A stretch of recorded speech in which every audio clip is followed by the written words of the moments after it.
Nitong mga nakaraang linggo, umugong ang mga balita mula sa Iran. Marami sa atin ang nagtatanong, ano nga ba talaga ang mga kaganapan doon? Ang bansang Iran na dating kilala bilang Persya ay mayaman sa kasaysayan at kultura. Pero sa likod ng magagandang tanawin at sinaunang kabihasnan, may mga komplikadong isyu na hinaharap ang bansa at ang mga mamamayan nito. Kaya naman samahan ninyo ako sa pagtalakay natin sa kasalukuyang sitwasyon sa Iran. Bago natin unawain ang ngayon, mahalagang balikan natin ang nakaraan. Noong 1979, nagkaroon ng malaking pagbabago sa Iran dahil sa Islamic Revolution. Ito ang nagpatalsik sa monarkiya at nagtatag ng isang Islamic Republic. Mula noon, ang bansa ay pinamumunuan na ng isang supreme leader na may hawak ng pinakamataas na kapangyarihan sa politika at relihiyon. Ang sistemang ito ay naiiba sa maraming bansa sa mundo at ito ang ugat ng maraming isyu na kinakaharap ng Iran hanggang ngayon. Sa kasalukuyan, isa sa mga pinakamalaking hamon na hinaharap ng Iran ay ang ekonomiya. Matagal nang pinapatawan ng international sanctions ang bansa, lalo na mula sa Estados Unidos. Ang mga sanctions na ito ay naglilimita sa kakayahan ng Iran na magbenta ng langis na siyang pangunahing produkto nila at makipagkalakalan sa ibang bansa. Dahil dito, tumaas ng husto ang presyo ng mga bilihin, nawalan ng halaga ang kanilang pera at marami ang nawalan ng trabaho. Imagine, ang simpleng pamumuhay ay naging isang araw-araw na pakikibaka para sa maraming pamilyang Iranian. Ito ang nagiging sanhi ng malawakang pagkadismaya sa mga mamamayan. Bukod sa ekonomiya, mainit din ang usapin tungkol sa social at political freedom. Maraming mga Iranian, lalo na ang mga kabataan, ang naghahangad ng mas malawak na kalayaan sa pamamahayag, personal na pagpili at partisipasyon sa gobyerno. Nitong mga nakaraang taon, nasaksihan natin ang malalaking protesta na pinangunahan ng mga kababaihan. Nagsimula ito dahil sa mahigpit na mga patakaran, tulad ng mandatory hijab o ang sapilitang pagsuot ng belo. Ang slogan na Woman Life Freedom o Babae Buhay Kalayaan ay naging sigaw ng marami, hindi lang sa Iran kundi sa buong mundo. Ipinapakita nito ang matinding pagnanais para sa pagbabago at paggalang sa karapatang pantao. Ang mga protestang ito ay madalas na tinutugunan ng gobyerno sa pamamagitan ng mahigpit na pagpapatupad ng batas. Marami ang naaaresto at limitado ang access sa internet para mapigilan ang pagkalat ng impormasyon at koordinasyon ng mga nagpoprotesta. Sa kabila ng mga panganib, patuloy pa rin ang marami sa pagpapahayag ng kanilang saloobin gamit ang social media at sining bilang paraan ng paglaban. Sa larangan naman ng international relations, nananatiling komplikado ang posisyon ng Iran. Ang kanilang nuclear program ay isa sa mga pangunahing pinagmumulan ng tensyon sa pagitan nila at ng mga Western countries, lalo na ang Amerika at Israel.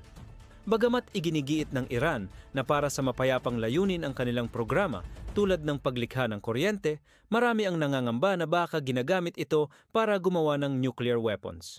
Nagkaroon ng kasunduan noong 2015 ang JCPOA para limitahan ang nuclear activities ng Iran kapalit ng pag-alis ng sanctions. Ngunit umatras dito ang Amerika noong 2018 na lalong nagpalala sa sitwasyon. Sa ngayon, patuloy ang negosasyon at tensyon sa isyong ito. Isa pa sa mga tinitingnan ay ang impluensya ng Iran sa Middle East. Sila ay sumusuporta sa iba't ibang grupo sa mga bansang tulad ng Lebanon, Syria, Iraq at Yemen. Ang suportang ito ay bahagi ng kanilang estratehiya para palakasin ang kanilang rehiyonal na kapangyarihan laban sa kanilang mga karibal, tulad ng Saudi Arabia. Ang proxy conflict na ito ay nagdudulot ng instability sa rehiyon at nagpapalubha sa mga giyera sibil sa mga nabanggit na bansa. Ngayon, pag-usapan naman natin ang mga pinakabagong kaganapan. Kamakailan lang, nagkaroon ng direktang sagupaan sa pagitan ng Iran at Israel. Nagpakawala ng daan-daang drones at missiles ang Iran patungo sa Israel bilang ganti sa isang pag-atake sa kanilang konsulado sa Syria na ikinamatay ng ilang opisyal. Bagamat karamihan sa mga ito ay napigilan, ipinakita nito kung gaano kadelikado ang sitwasyon at kung gaano kabilis maaaring lumaki ang isang regional conflict. Ang buong mundo ay nag-abang at nanawagan ng pag-ingat at de-escalation para maiwasan ang isang malawakang digmaan. Sa gitna ng lahat ng ito, ano ang nararamdaman ng ordinaryong mamamayang Iranian? Marami sa kanila ang pagod na sa mga conflict at hirap ng buhay. Ang gusto lang nila ay isang mapayapa at maunlad na kinabukasan para sa kanilang mga pamilya. Ang mga kabataan na bumubuo sa malaking bahagi ng populasyon ay konektado sa mundo sa pamamagitan ng internet. Nakikita nila ang buhay sa ibang bansa at ninanais din nila ang mga kalayaan at oportunidad na nakikita nila. Sila ang henerasyon na puno ng pangarap at pag-asa para sa pagbabago. Mahalagang tandaan na ang Iran ay hindi iisang mukha lamang. Ito ay binubuo ng milyon-milyong tao na may iba't ibang pananaw, pangarap at karanasan. Hindi lahat ay sumasang-ayon sa gobyerno at hindi rin lahat ay pare-pareho ang gusto. Mayroong mga konserbatibo na sumusuporta sa kasalukuyang sistema at mayroon ding mga progresibo na naghahangad ng reforma.